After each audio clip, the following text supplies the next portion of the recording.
qo'ydik degandek ikkita hujumchi bir-biriga fikr tashlashdi. Bu safar ham 0-0 edi.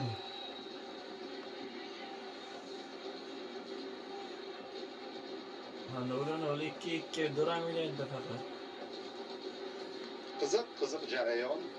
Bunga juda bunaqa bir qattiq urg'u bermasligimiz kerak. Bo'ldi, turnir tugadi.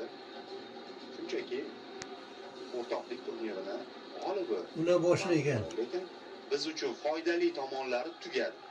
Biz uchun foydali tomoni bu Cannavaro jalb etgan mana shu tarkibni test qilish. Ikkita kuchli raqib bilan test qilib oldik. O'ylaymanki, yomon o'ynamadik. Birinchi o'yinda dahshat o'ynadik.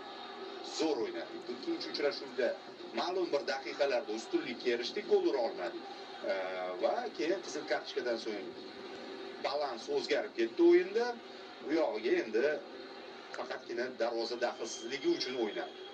Mana endi bu seriya Eron bilan O'zbekiston kuchini belgilab bermaydi. Kim yutsa ham, yutqazsa ham u bundan ustun degan fikr bo'lmaydi. Hech kimda kelishib olamiz eronlik hamkasblarimiz bilan.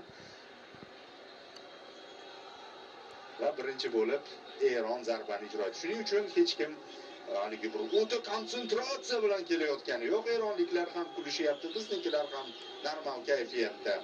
To'g'ri, endi shuncha o'ynab yutgisi keladi futbolchilar baribir. Referi ham ancha pozitiv ekan. Abduvohidning ham yuzida tabassum. Endi baribir darvozabonga ko'p narsa bog'liq. Abduvohid ham bir Abduvohid omad, jamoa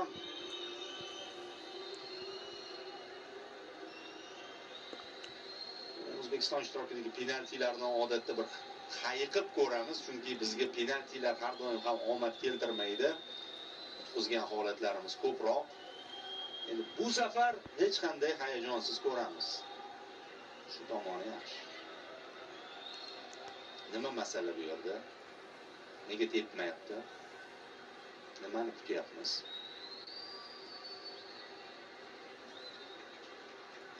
Bu 90 daqiqa. Hujumkor futbol kutdik jamoalardan, lekin ular taktik futbol namoyish etishdi. Mana endi penaltilar aktiv jarayon. Abduvohid ketdi. Abduvohid qaytar va omad bilan boshlaylik. Nuravkan to'p oldida zarba yo'llandi. Abduvohid topgandek edi.